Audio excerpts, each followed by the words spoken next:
จะทางป้าได้ใช่ไหมทางป้าเนี่ยทางละทางเอาเองเลยนะทางเอาเองแต่มันนี่ต้องให้มันทันดินมันซุ่มสิเนาะกระชั้นมันบ่ซุ่มเลยมันสิบ่ก็ได้เขาอ่าอ๋อโดยอันนี้มันเป็นเงินทางผู้ใหญ่เพิ่นนางเด้อเจ้าดุมันแต่เพิ่นจากซอยว่า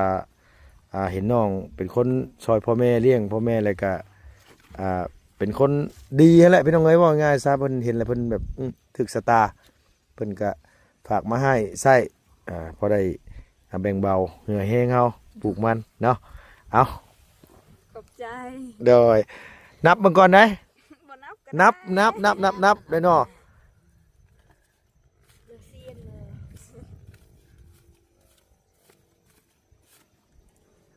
ล้านหนึ่งโดย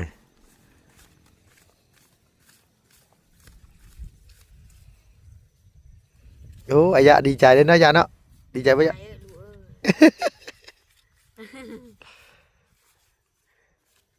นับมีเสียงนี่กูให้นับเป็นภาษาบ้านโตนะให้นับเป็นภาษาบ้านโตนะนับเป็นภาษาบ้านโตเอานับดูแบบ1นี่คือหยังค่ะนะหนึ่งคือมวยบ้านไฟโฟนซังเปิดปูกวนเกจิต10นี่คือจิตเหรอมจิตสิบอันหยังนะมจิตมาจิตนี่10อ๋อเก้าหนึ่งมวยบ้านไฟโฟนซังเปิดปูกวนเกจิตครบบ่5 ล้านครบบ่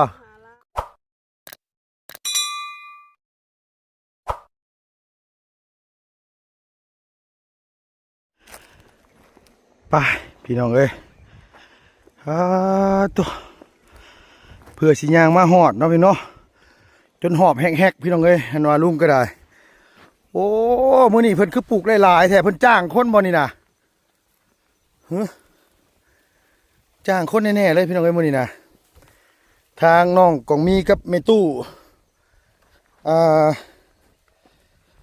อายะทำแม่แล้วพี่น้องเนาะคันปลูก2 คนนี่สิบ่ไหวปานนี้พี่น้องเอ้ยนี่น่าจะปลูกจ้างคนมาแน่ๆเลยโอ้ยหอบเลยว่ะที่นี่เมื่อยเลยปวดรถผู้พี่น้องให้จอดถิ่มไม่ผู้อันว่าทางน้องแตงกิ่งพามา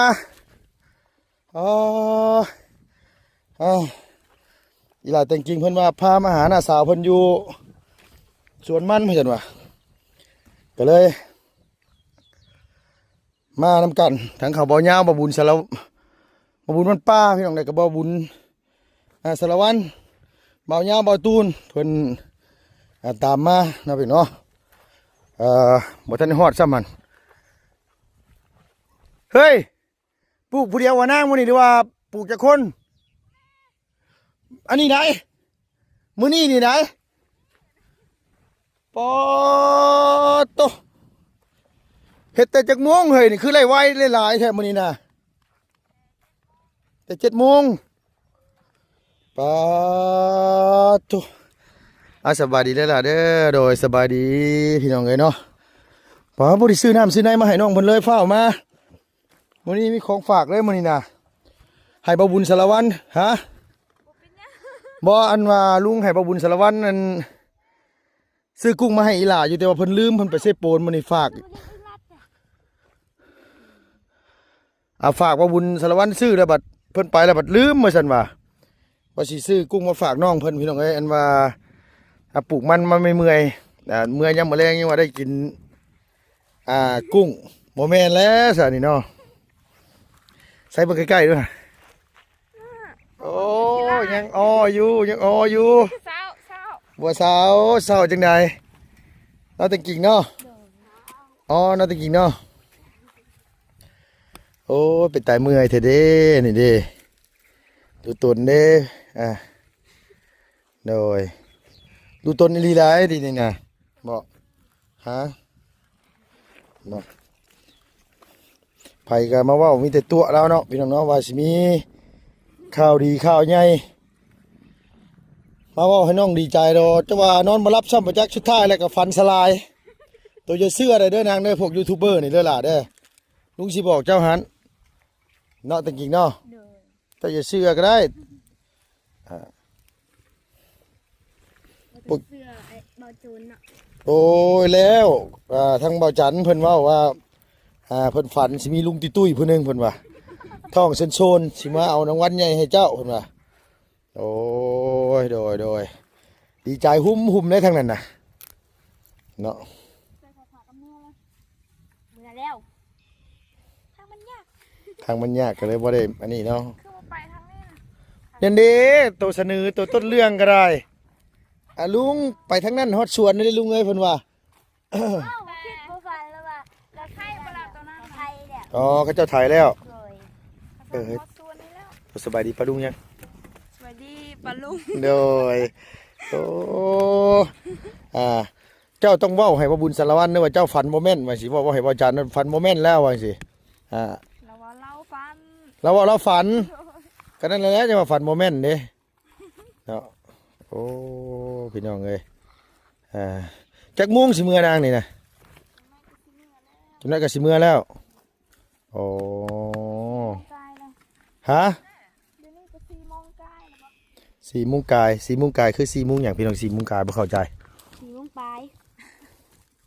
หอด5 โมงแล้ว 5 โมงตรงเลยนาง 5 โมงตรงแล้ว โดยแต่ว่ายามนี่น่ะใครแน่ยามนี่ฝนบ่แม่นตะเว้นมันบ่ตกไว้ปานใดแล้วก็อันปลูกได้หลายแน่เนาะมื้อนี้ก็ได้โอ้โดยเงินอันว่าทางลุงมอบให้มื้อนั้น600,000ซื้อหยังนี่นะ ยังไม่ได้ซื้อยัง ยังบ่ได้ซื้อหยังเลยบัตรเติมเงินก็ยังบ่ทันได้ซื้อนะ ยัง เอาเงินมาซื้อบัตรเติมเงินจ้ะโอ้เจ้าโกนออกให้ยังน่ะว่านั่น กูเนาะปัญญามันบ่งาม อ๋อ ยังอยู่บัตรเงินเก่า ยังบัตรเติมเงินเก่าอยู่โดยคิดว่าจักมือปลูกแล้วนี่อันมาก็มี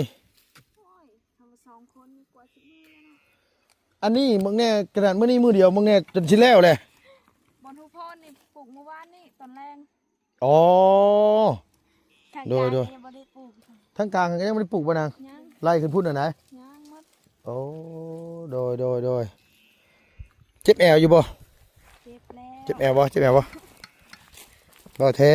พอแท้เจ็บ เจ็บแอวอยู่เจ็บแอวคือสุซะเจ็บแอวอยู่ ผมบ่ถูกเอาเงินสิปลูกได้ หืมอืมแต่จริงตัวบ่อยากซอยบ่แต่จริงบ่ลูก ซอย บ่อยากซอยบ่ ซอย คือบ่ซอยอันว่าน้าสาวแหน่พี่ตัวมาปลูกแถวนี่นั่งแต่จริงปลูกแถวนี้ลูกตัวเฮ็ดเป็นอยู่บ่อันนี้บ่สาวสวรรค์นี่บ่ฮะ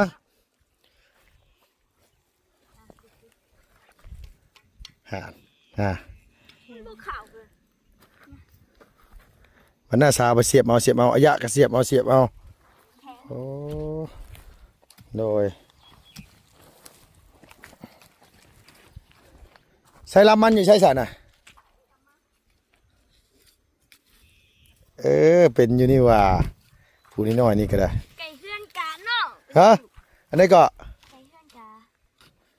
ว่าเข้าใจ ไก่เฮือนนั่นเด้วันนั้นนะ อ๋อไก่เฮือนเจ้าน่ะบ่ แม่ ไก่เฮือนไม่ตู้น่ะบ่ ตู้นะกะเป็นคนปลูก อ๋อหลานเป็นคนปลูกคือกันนั่นก็ได้อ๋อโดยหมายความว่าน้องๆเพิ่นเลือกโรงเรียนมาเลยก็มาซอยแต่ทั้งแม่ตู้ทั้งอันหน้าสาวเพิ่นปลูกคือกันซะนี่เนาะอืมเจ้า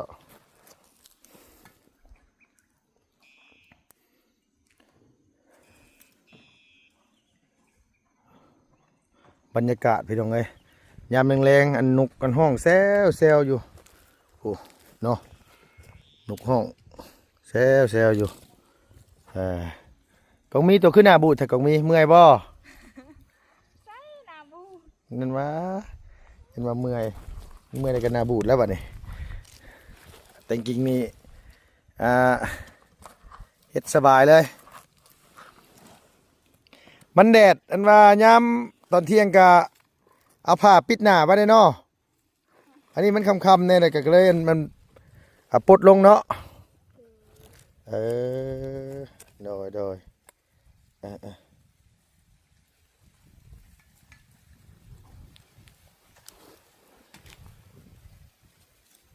ผุ่นสาวน้อยเพิ่น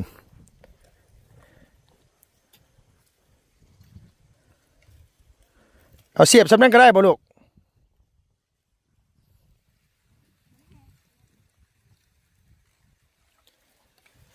คันว่าเฮาพอดไว้ดนนี่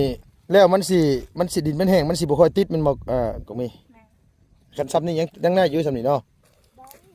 ระวังผ้าโดนสิตีนเด้อเฮ้ยแต่จริงๆตัวคือเฮ็ดง่ายแท้จริงๆบ่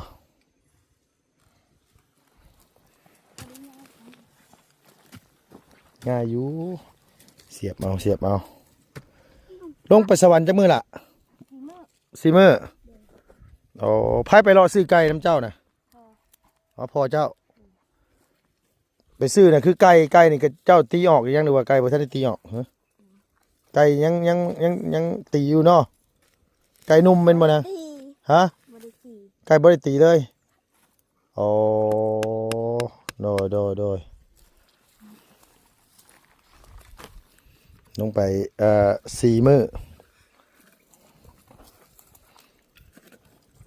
ใครดอกปลูกมันก็ยังยิ้มงามอยู่ เอาแม่นบ่ล่ะปลูกมันยังยิ้มงามอยู่ยิ้มอ้อบ่เศร้า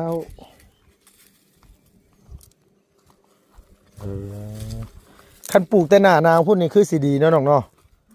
ติดแล้วจะปลูกในหน้าหนาวพุ่นเนาะแต่ตอน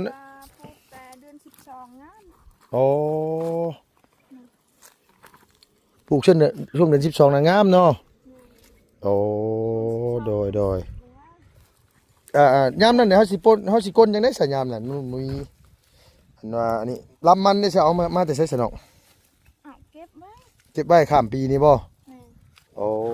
โดยได้ข้ามปีนั่นสมมุติปลูกแล้วล่ะผู้ใดก็ไว้หุดเข้าหุดโดยเขาให้หน่อยเดียวเขาก็คนมันเลยแหละ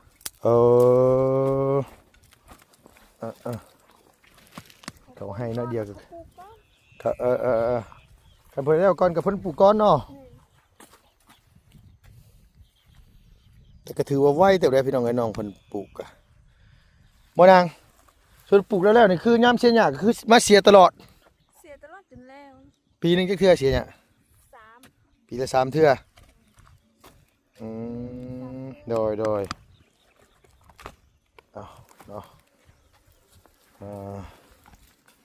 ปีละ3 เทื่อพี่น้องเอ้ยคันว่าบ่ซั่นก็บ่ได้กินเหมือนกันว่าน้องเพิ่นว่า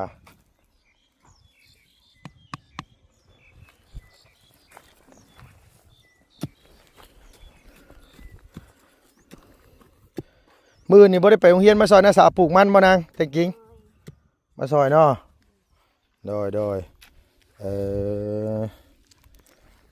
มาซอยแล้วแน่น่ะนะผู้เดียวเพิ่นว่าแม่แล้วก็เฒ่าแหละผู้พี่น้องเอ้ยบ่มีบ่คนอยากมาซอยผู้สาวปลูกมันนี่นะบ่มีจักคนเนี่ยบ่สมัครดีกว่ามื้ออื่นนี่ก็โอ้4 สาวผู้ใดพี่น้องเอ้ย4 สาวผู้เฒ่านึงนะมื้ออื่นนี่น่ะโดยมา5 คนผู้ใดมื้ออื่นนี่ว่าสิซื้อกุ้งมาให้ตั้งฝากว่าบุญสารวัตรแล้วว่าลืมซ้ำลุงเอ้ยบ่ซั่นว่าใส่น้องเพิ่นนั้นมาจะกุ้งแมลงบ่ได้จ้าซ้ำดอกแมลงนี่เสียบง่ายวันนี้เอาเฮาสิเจ็บขึ้นมาพี่บ่ได้ลงไปใหม่บ่เอาขึ้นมาอีกว่าหรือวันนี้ได้ดูพี่น้องโดย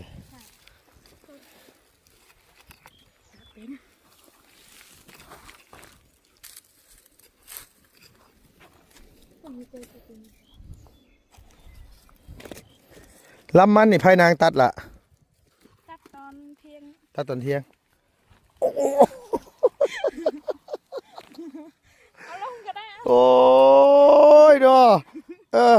ดูตนกันได้กว่านี่ผู้เฒ่าล้มบ่คือเด็กน้อยล้มได้เฮ้ยฮะสิบอกเจ้าหันก็มีเอ้ย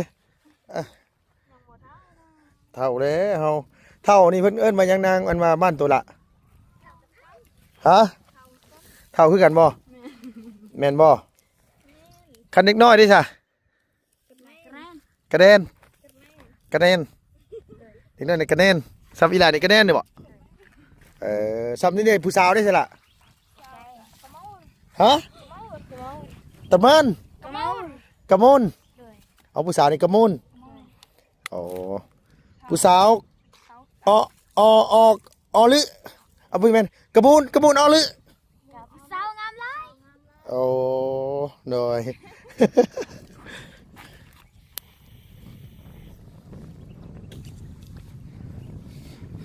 โอ้เนาะอ่ะเป็นหยังจังเอาอันน้องอันนี้มาพี่น้องไงเอาอีหลาแต่งกิ่งมาเพราะว่ามีทางผู้ใหญ่ใจะดีเพิ่นฝากเงินมาให้ลุงมอบให้อีหลาเพิ่นมาฮอดปุ๊บนี่ก็ได้รับไปเทื่อที่สองเลยได้น้องผู้นี้นี่มาฮอดมื้อเช้ามันมงแรงเที่ยงเนาะล่ะเนาะลุงมาหาเจ้าเนาะลุงเนาะได้รับไปเลย600,000กับ50,000กีบพี่น้องเอ้ย600,000กับ50,000กีบแล้วเพิ่นฝากมาให้อีก3 สาวเลยได้บ่นี่นะให้3 สาวเลย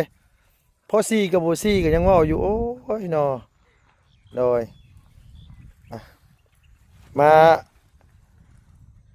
หาหน้าสาวเพิ่นแต่ว่าบ่ได้น้ำหมูน้ำน้องเด้อตัวเด้อก็มีเด้อ บ่เป็นหยัง บ่เป็นหยังเนาะบ่น้อย ใจก็ดีใจเนาะ บ่ได้น้อยใจแล้วว่า บ่น้อยใจแล้ว โอ้เว้าคือน้อยใจแท้นี่นะ บ่ได้น้อยใจ ว่าโอ้แท้ โอ้แท้ เอ้า ดีใจน้ำเนาะ โดยคันลานไล่ก็ดีใจน้ำเนาะ โดย เอออย่าให้นะเนาะผู้ใหญ่ใจะดีมองขามน้องมาจักดอกอันนี้น้อยใจมาจักดุกระดุขยันกันความขยันกันอยู่นี่พี่น้องเอ้ยดุมันขยันอยู่นี่โดยเว้าได้ย่างหนี้เลยบัดทีนี้นะน้อยใจแล้วเฮ้ยแต่กินไงน้อยใจแล้ว โดยเอาเพิ่นไปเอาละมันล่ะเด้จังหน่อยเพิ่นมาเฮาบ่ต้องตามเพิ่นไปดอกลูกเอ้ยโดยใช้ตามไปใช้น่ะนะบ่จะดีบ่ต้องตามแล้วนะตัวน่ะเอาไปเอาละมันบ่ไปซะไปโดยเอาพี่น้องเอ้ยเนาะโอ้ทางลุงเนาะสิสะพายน้องหลาเพิ่นเอาเงินให้เพิ่นลงไปเนาะ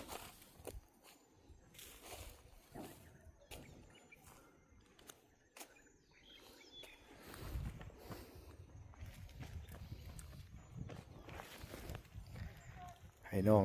กันว่าแต่งไทย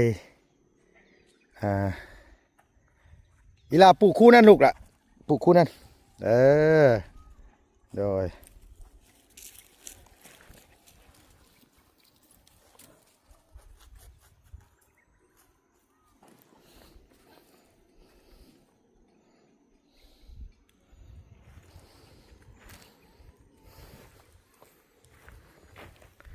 อายะบ่เมื่อยบ่แม่เอ้ยบ่เมื่อยบ่เมื่อยเนาะโดยเมื่อยก็อดทนเอาหั่นแหละเฮ็ดจังไดเนาะ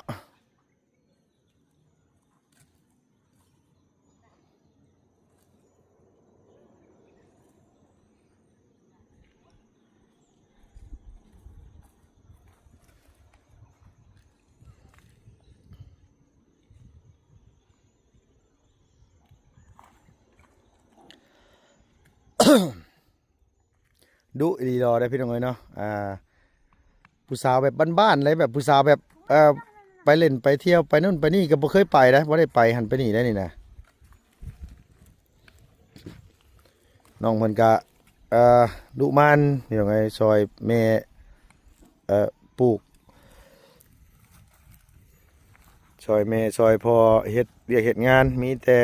น้องนี่แหละว่าซั่นว่า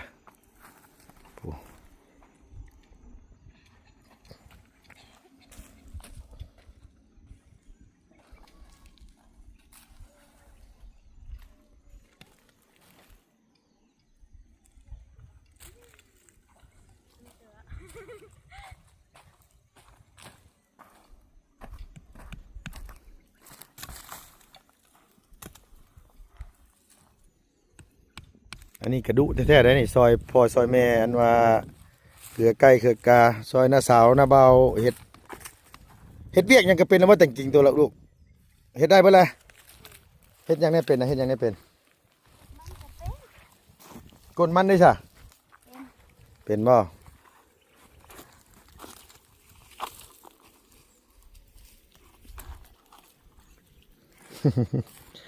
ไว้เนาะเพิ่นนี่เนาะเสียบเอา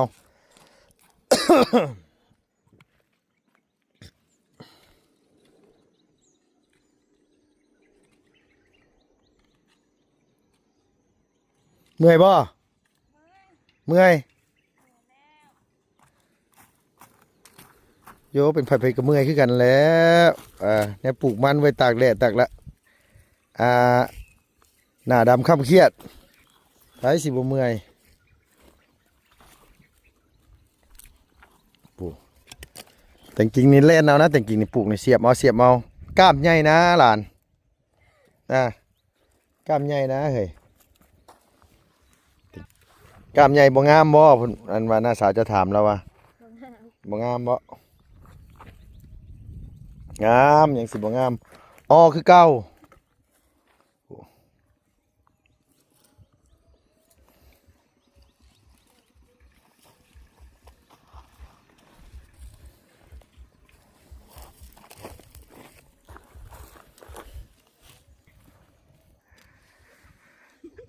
เอาพี่น้องเอ้ยเมื่อกี้นี่อันว่าโทรศัพท์มันเด้งออกพี่น้องน้องเพิ่นปลูกมันมาแล้วว่าลุงสะพ้ายอีหล่าเพิ่น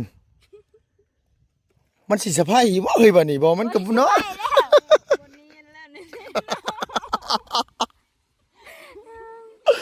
โอ้ยเนาะ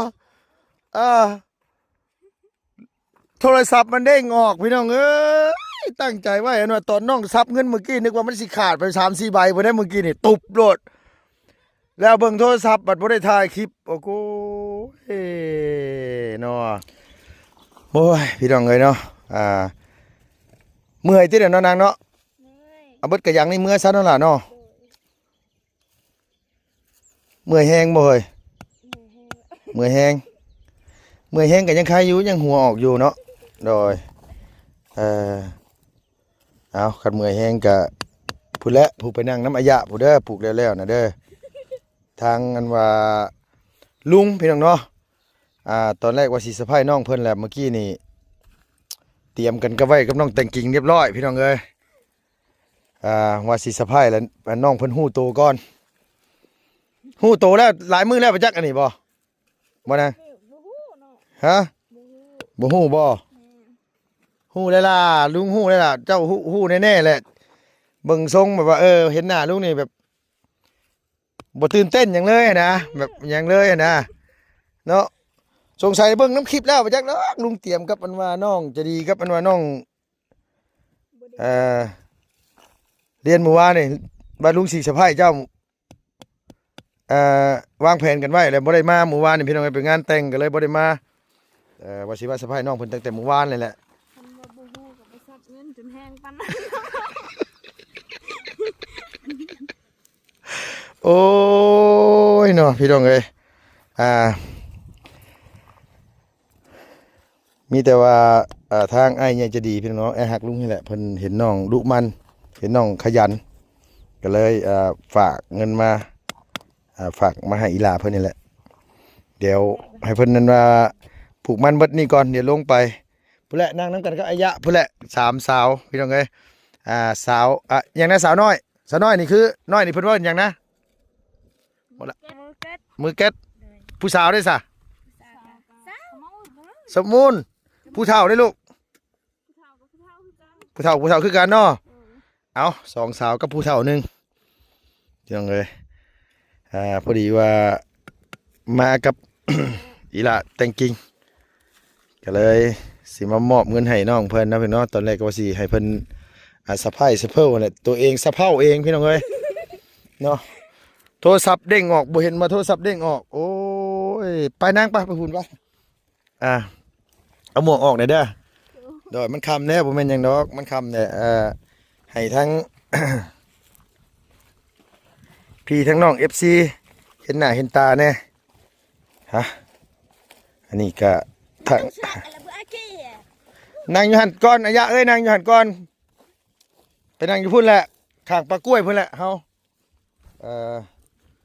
มามอบเงินให้ทางน้องกองมีพี่น้องเอ้ยเนาะอีหลาเพิ่นก็ซอยพ่อซอยแม่ทั้งอ้ายเพิ่นเห็นเลยก็เลยอยากให้ลุงมามอบเงินให้น้องเพราะว่าดุมันขยันนี่แหละเนาะเอาโดยปลดหมวกนะอายับปลดหมวกนะโดย ลูกสาวนี่บ่ได้งามนั่นไผเนาะได้งามนั่นอันมาแม่นี่เองแม่เป็นสาวนี่งามเด้เนาะแม่เนาะ แม่เป็นคนบ้านไหนแม่ขอจะถามเนี่ยคนบ้านหอยรู้ว่าบ้านหอยลัวอ๋อโดยไปพ่อกับอีพ่ออยู่ไส พ่ออยู่เชทุงกอาอยู่เชทุงกอ๋อไปพ่อกันอยู่เซทมวกตายแล้วอ่ะอ๋อเจ้าน่ะพ่อกับผัวเจ้าน่ะอยู่ไสบ้านคนบ้านพยุงคนบ้านพยูนแหละอันเพิ่นมาเล่นอยู่บ้านหอยลัวโดยโอ้เท่านึงเชิบดีโดยมานั่งพี่มานั่งใกล้ๆอายะพี่นั่งหลายคนพี่น้องเอ้ยเพิ่นบอกว่าโอ้คิวน้องน่ะได้อันว่าปลูกเอาบ่ฉันบ่ได้ปลูกได้เป็นของธรรมชาติได้เนาะนางเนาะธรรมชาติได้เนาะคิวอายะกันนาเนาะคิวอายะกันเนาะคิวนี้ได้สามีบ่นี่โอ้ยมีอยู่พี่น้องก็มีอยู่โดยพอดีว่าลุงวางแผนกับแต่งกิ่งเรียบร้อยพี่น้องไอ้เมื่อกี้นี่ปลูกมาลุงกะบ่ได้เบิ่งโทรศัพท์เพราะว่าตัวเองก็รุ่นอยู่แล้วก็มันบ่ได้เบิ่งโทรศัพท์พอน้องเพิ่นมาซับเงินหลังตุ๊บโดดคิดในใจว่ามันต้องขาดได้3-4 ใบแล้ววะบัดเบิ่งโทรศัพท์ก็บ่ได้ถ่ายซ้ำพี่น้องเอ้ยเลยตัดสินใจสิมามอบให้น้องเพิ่นแบบนี้เลยใครแน่บ่มีเสียมนะเทียมนี่มันขาดเลยฮะอันนั้นมันหักแล้วนั่นอันไหนเนี่ยกระเบื้องคันบ่ขาดก็ขาดใบนึงโดยซับแห้งแน่นอนนางเนาะเมื่อกี้เนาะโอ้โดยเอาอันนี้ก็เป็นทางเงินผู้ใหญ่จะดีแล้วนางเด้อทางอ้ายฮักลุงนี่แหละเพิ่นว่าเห็นเจ้าดุมันแหละมื้อนั้นลุงทายเจ้าอันตอนที่เจ้าไปล่างหอยเจ้าบอกว่าปีนี้คือสิบ่ได้ไปทางให้ดอกยันบ่ทันทางอ้ายเพิ่นก็เลยฝากเงินมาให้ว่าให้น้องเพิ่นไปจ้างคนไปทางให้หรือว่าจ้างคนปลูกมันก็ได้ว่าซั่นว่าเพราะว่าพอได้แบ่งเบาน้องเพิ่นดูตนเห็นเพิ่นซอยพ่อซอยแม่แล้วเพิ่นก็ฝากเงินมาให้ลุงเป็นสะพานบุญให้เจ้าถ้ามีแบบในชีวิตนี้แบบเคยได้จับเงินหลายสุดเท่าไหร่นางได้จับเทื่อนี้แหละเนาะไม่ว่าแบบเงินส่วนตัวเองอะนะจับได้แต่200,000แสนนึงก็ซ้ำนั่นแหละบ่แท้ปลูกมันนี่ก็หมดเอาชุบขายมันขายหยังสินี่ไผจะถือเงินซะแม่แต่ใช้จ่ายหมดแล้วอ๋อคือแบบว่าคือแม่นี่เป็นคนจับเงินเนาะแม่เนาะสมมติว่าจ้างคนพอร์ตมันพอร์ตหยังสิกะเพิ่นต้องมาเก็บเงินนะแม่เนาะอ๋อบ่แม่นผู้นี้คุมเงินนะบ่แม่นเนาะกินข้าวเลือดพอร์ตกินข้าวโดยอันเข้านี่ปีเมื่อกี้ได้จักเป่านั่นน่ะ20เป่าได้20เป่าประมาณ20เนาะประมาณ20นี่แหละคันกลัวก็กลัวบ่หลายเนาะย่าเนาะเบิดแล้วบ่บัดนี้เบิดแล้วบ่แต่เดี๋ยวนี้ยังเล่าค่ะอยู่ในเล่าเข้ายังได้3เป้าอยู่ในเล่าหั่นได้น่าสิโดยทั่วกายอ่อนไหนคันว่าอันนี้นี่เงินนี่ลุงสิมอบให้เจ้านี่เจ้าสิสิ่งแรกเจ้าสิเฮ็ดหยังปลูกมันนี่เนาะมื้ออื่นสิจ้างคนเลยบ่หรือว่าได้มื้ออื่นไปถามคนก่อนเอามื้ออื่นถามคนก่อนคันว่าได้คนแล้วก็มื้ออื่นก็ไปตัดลำมันให้มันหลายอ๋อคือเฮาต้องตัดลำมันไว้หลายๆเลยแล้วมาจ้างคนปลูกอย่างเดียวบัดนี้เนาะมื้อเท่าได้แม่ปลูกมันนี่แต่ก่อนหันมื้อ อ๋อปีนี้ยังบ่ทันได้ถามว่าเท่าใดนั่นล่ะเนาะ โดย เออ ปีกายนี่จางมือละแสน มื้อละแสนแต่ปีนี้ยังบ่ได้ลาวซ้ำอ๋อโดยพี่น้องเอ้ยอันนี้ก็ครบหรือขาดก็อยู่นี่ได้คันขาดอย่าทวงเด้อคันเกินเอาคืนได้โดยพอแท้น้องเพราะว่าช่วงนี้นี่ช็อตๆคือกันเฮาก็ได้บ่มีคือกันพี่น้องเอ้ยเนาะ เพิ่มก็เห็นอยู่โอ้บุญสารวัตรสะพายอายจุด อ๋อบ่บุญวันป่า โอ้บุญโดนป้าสะพาย โดย โรงร้านมันจับ เอาอันว่าอันนี้พี่น้องเอ้ยเพิ่นเอาเงินใส่เตาได้ให้ลุงจุไฟ เอาแม่ แต่ว่าแหน่ ลุงกับบ่ได้ฮู้ว่าเพิ่นสะพายลุงก็ถอกทานเทใส่โดดอ้าวเพิ่นว่าเคลียร์ก่อนเพิ่นว่าโอ้ยเนาะโดยเอาพี่น้องเอ้ยเนาะพอดีว่าน้องเพิ่นโทรมาอันนี้คันได้นี่คือไปจ้างปลูกมันก่อนเนาะนางเนาะจะทางป้าได้ใช่ป่ะนี่ทางป้าเนี่ย ทางละทางเอาเองเลย ทางเอาเอง แต่มันนี่ต้องให้มันทันดินมันซุ่มสิเนาะกระชั้นมันบ่ซุ่มเลยมันสิบ่ ก็ได้เขา อ๋อโดยอันนี้มันเป็นเงินทางผู้ใหญ่เพิ่นเด้อนางเด้อเจ้าดุมันแต่เพิ่นอยากซอยว่าเห็นน้องเป็นคนซอยพ่อแม่เลี้ยงพ่อแม่แล้วก็เป็นคนดีนั่นแหละพี่น้องเอ้ยว่าง่ายซะเพิ่นเห็นแล้วเพิ่นแบบถึกสตาเพิ่นก็ฝากมาให้ใช้พอได้แบ่งเบาเหนื่อยแห้งเฮาปลูกมันเนาะเอา ขอบใจ โดยนับมาก่อนนะ บ่นับกัน นับได้เนาะ เลือเซียนเลย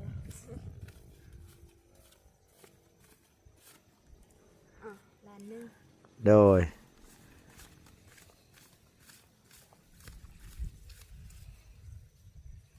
โอ้อายะดีใจเลยเนาะยะเนาะดีใจปะยะ ไอ้ลูกนับมีเสียงนี่กูให้นับเป็นภาษาบ้านโตนะให้นับเป็นภาษาบ้านโตนะนับเป็นภาษาบ้านโตเอานับดูแบบ1นี่คือหยังคะนะ หนึ่งคือมวย บ้า บาร์ไฟโฟนซังกวด แน่ กู คนน่ะ กวดตะเกจิบ 10นี่คือจิตเหรอ มันจิตสิบ อันหยังนะ มันจิต มาจิต มันจิต มาจิตนี่10อ๋อ เท่แล้วเก้า เอาหนึ่งมวยบาร์ไฟโฟนซังกวดกูกวดตะเกจิบ ครบบ่ครบบ่5ล้านครบบ่ หาละ ครบ5ล้านเนาะเอาพี่น้องเอ้ย เอา อ้าว ก็ มวยอันอวยพร ดังแม่อันไหน เอาเขาก็บอกอยู่ว่า พ่อก็บอก ให้อันว่า เอาเจ็ดไหน เอาอยู่อายะเด็กแล้วอวยพรให้เพิ่นให้อยู่ดีมีแฮงกันซื่อนะอย่าเอ้ยเอาดึงหลานมาแล้วพี่น้องเอ้ยว่าดิเอาดีใจจนอวยพรบ่ถึกบัดนี้น่ะโดยโดยเอานางยางอะล่ะโอ้พี่น้องเอ้ยนั่นเอานางยางมัดไว้ยันมามันปิวโอ้ยสะออนกระยังนี่ได้แค่เป็นเหลื่อมพี่น้องเอ้ยเนาะอันนี้นี่ นี่แหละก็ย่างนี่แหละสะพายบ่าวอาจารย์ลาวไก่ เนาะแต่ตายหมดเลย โดยเอามีแต่ว่าก่อนสิกลับบ้านกลับซองเนาะ ให้น้องมีอวยพ ให้ รเลย ให้ทางอันว่าน้อง แนวแข่งยึดถ้วย กองมีพี่น้องเนาะให้อีหล่าเพิ่นอวยพรให้ทางอ้ายเนี่ยจะดีไอ้ายหักลุงนี่แหละพี่น้องเนาะเพิ่นฝากมาให้น้องเพิ่นปลูก นี่จะไปจัง มงผูกมันนี่แหละพี่น้องเอ้ยเนาะโดยอย่างนั้นแล้วนะกึอย่างนะกึบ่เป็นบ่ อย่าหัวเด้อ อ๋อโดยบ่หัวได้ตั้งใจได้เนาะตั้งใจแล้วมีแต่ว่าเขาตั้งใจอวยพรให้เพิ่นอยู่ดีมีแฮงฉะนั้นล่ะให้เพิ่นสุขภาพแข็งแรงให้แหละก็เพิ่นบ่ได้หวังหยังหลายดอกใครว่าเฮาบ่ต้องเว้าหยังยาวก็ได้ดอกขอบคุณขอบใจที่ว่า พร้อมกันเว้าเนาะ คือตะดังนี่คือว่าบ่ฮู้ ไปบ่ฮู้ บ่ฮู้เนาะแม่ตั้งแต่เกิดมาในชีวิตนี่มีคนเคยมาให้แม่ซื่อๆบ่แบบ บ่เคย ล้าน2ล้าน ครั้งแรก โดย ทำบ่ได้ก็มีแต่เฮ็ดเอง แบบพวกมีคนมาให้สิ้นมีบ่มีนั่นล่ะ ค เนาะ รั้งแรกเลย ครั้งแรกเลยวะนะ ครั้งแรกเลยอาไม้ คือนี่เทื่อแรกเลย นั่นน่ะ โดยโอ้พี่น้องเอ้ยเอา เอ้าดิ่งลานแล้วบัดนี้เว้าภาษาบ้านเฮาว่าพาแม่พาเฮ็ดแม่นะพาเอามานี่แม่ จังนั้นสิข้ามก้อน โดยมันคำก่อนได้เนาะโดย เอ้าหมด อ่า เป๊ะ ลุงอุตส่าห์ตัวอันแต่งกิ่งมาเลยเด้นี่ลุงว่าลุงสิมีเงินมอบให้น้องนางเด้อว่ะเพิ่นว่า แล้วน้องมันจะกอด บ่ โดย เอาหมายเขามว่านี่เพิ่นปรึกษากับอันว่าเลี้ยงแล้วกับปรึกษาทั้งอันว่าจะดีแล้วนี่นะ โดย โอ้หน้าสาวเนี่ยยังบ่ฮู้บ่เคยคิดอยู่ว่าเขาสิเอาเงินมาให้จ้ะต้องมีหวังบ้างแหละป้ายครับว่า มีบ้างแต่เราว่าผู้นั้นเราเบาบุญเราว่าฝันเห็นข่อยได้รางวัลไง บบุญน่ะจะอะไรเบาจันทร์ บ่จันน้ำโดย บ่เพิ่งนั่นแหละแห่งคัก โดยว่าเพิ่งว่าได้ก่อน สมมุติเด้อทำมีคนให้5 ล้านกีบ โดย คนนั่นน่ะบ่รอบ่งามอันน่ะบ่สูงบ่เตี้ย เออ ตุ้ยก็บ่ได้ตุ้ยปานใดเจอก็บ่ได้เจอปานใดเลยว่ะ บ่เพิ่งบ่ โดย โอ้ต้องคิดว่าไผ คลิปน่ะ บ่ต้องคิดว่าไผฮะคิดบ่ออกเอ้าตัวบ่ได้เบิ่งคลิปว่าซะลุงลงไปแต่เมื่อวานนี่อันลุงว่าอันวางแผนก็จะดีครับอันว่าเลี้ยงว่าสิสะใภ้เจ้าแน่ใด บ่ได้เบิ่งคลิป บ่ได้เบิ่งคลิปบ่โอ้โดยบ่แม่นเขาเจ้าไปอันว่าเข็นรถข่อยขึ้นไปแล้วบ่จักหั่นน่ะพาแต่กันเว้าอยู่พี่น้องเอ้ยเนาะมีแต่ว่าอวยพรอวยไสให้อ้ายเพิ่นอยู่ดีมีแฮงเด้อนางเด้อมีแต่เพิ่นให้สุขภาพแข็งแรงเนาะร่ำรวยแค่นั้นแหละก็บ่ยังหลายตั้งใจได้อเฮ้ยเนาะ ขอบใจผู้ใหญ่ใจดีเนาะที่ ส่งเงินมา ส่งเงินมาให้น้องซอยเขาปลูกมันจางเข้าได้จางเข้าให้เราอยู่ดีมีแห้งสุขภาพแข็งแรง ความเจ็บอย่าได้ ความเจ็บอย่าได้ค คว วามไข่อย่ามีขอให้มีแต่ความสุข ให้ร่ำให้รวย รำให้รวย ปรารถนาสิ่งใดขอให้สิ่งนั้น ปรารถนาสิ่งใดให้ได้สิ่งนั้น หาเงิน100 เท่าพันเท่าหมื่นเท่า เอาไม่ว่าเลยจ้ะ สา โต ธุ โดยเอาเนาะน้องก็บ่เก่งปานใดพี่น้องเอ้ย โอ้ยบอกเก่ง เว้าบ่เป็นปานใดเนาะโดยต้องเรียนในนั้นหนึงเด้อคนที่เว้าเก่งนี่ก็น้องเลี้ยงพี่น้องไอ้น้องเลี้ยงก็อวยพรเก่งจะดีก็พอได้ในแล้วช่วงนี้มาก็อันมาน้องแต่งกิ่งก็โอเคเลยโดยก็มีแต่ว่าคือเฮาเว้าความดีนั่นแหละล่ะขอบคุณเพิ่นที่เพิ่นตั้งมุกตั้งใจซอยเฮานี่แหละซอยแบ่งเบาเวลามาแบ่งเบาเหงื่อแห้งเฮาเพิ่นมองเห็นความรู้ความมันเฮาเลยเพิ่นอยากให้เฮาแล้วไว้เนาะแม่เนาะเฮาอยากให้เฮาสบายเพิ่นก็เลยซอยบ่ได้แม่นว่าเพิ่นบ่ได้บังหยังตอบแทนเพิ่นซอยด้วยจิตด้วยใจเพิ่นอ้ายผู้นี้ก็เฮือนสาวมอนพี่น้องเอ้ยเฮือนอันว่าสาวคำอ้ายเพิ่นเฮ็ดให้เบิดหลังเลยแต่ละหลังนะพี่น้องเอ้ยเนาะแต่เพิ่นมาเห็นทางน้องกองมีแล้วเพิ่นเห็นว่าโอ้ยน้องดุขนาดเลยน้องขยันดูคุณพ่อแม่ฮู้จักซอยเหือซอยแห้งแล้วยามมื้อคืนนี่อีหล่าบ่ได้ไปเล่นไปเที่ยวไสบ่ มีบุญ รถไป มีหยังก็ไปอยู่บ่เนาะ บ่ได้ไปน้ำเขาแล้วบ่มีรถไป ห หมู่กับบ่มี มู่ก็บ่ได้มี โดย ก็เลยบ่ได้ไป บ่ได้ไป อ๋อก็เลยอยู่เฮือน อยู่เพื่อน โดยเอาตั้งแต่เป็นสาวมาเคยมีผู้บ่าวอยู่บ่ฮะเคย บ่เคย บ่เคยบ่ โดย แต่จริงถามดีนะสาวจะมีผัวมาจีบอยู่บ่ลูกบ่ฮู้บ่ฮู้หมายความว่าบ่มีหมายความว่ามี เนาะ เอามีก็มีบ่มีก็บ่เป็นหยังพี่น้องเอ้ยมีก็บอกว่ามีเดี๋ยวผู้บ่าวเพิ่นฮะอันนี้ก็ หลายปีแล้วบ่ เสิร์ฟมาหลายปีแล้วบ่แม่นหยังดอกยันผู้บ่าวเพิ่นเห็นแล้วโอ้เป็นหยังคือว่าบ่มีหยังจะเพิ่นเสียใจเด้บ่มีผู้บ่าวเนาะเอาโอเคพี่น้องเอ้ยอันนี้ก็มาสะพายน้องเพิ่นเนาะก็น้องเพิ่นปลูกมันก็ถือว่าได้หลายเติบมื้อนี้ตอนแรกก็นึกว่าเพิ่นจ้างคนพี่น้องเอ้ยเนาะบักหลายนึงปุ๊กว้างเติบได้พี่น้องเอ้ยคันว่าจ้างนี่ประมาณจักมื้ออันว่าแม่ประมาณ2มื้อแล้วบ่เจ้าว่า10คนนี่นะ10คนหรือว่า10ปลายคน ได้ช่วงมึงเนี่ย 2มื้อนี่เนาะ คันว่า เพราะว่ามันแล้วหลายเติบเลยนี่นะ ไป เนาะมัน 3 มื้อ 2 มื้อ ประมาณ2มื้อไปลุงว่าพี่น้องเอ้ยบ่ฮอดดอก3มื้อนี่ประมาณ ขัดเบิ้ลเก่า เนาะ ยันละมันนี่แหละสิบ่พอ ได้ละมันก็ได้ อืม คันเฮาตัดไว้ได้หลายๆบ่มีมันมีบ่หลายบ่ใช่อยู่เฮือนน่ะ บ่มีหมดเท่านี้แล้ว โอ้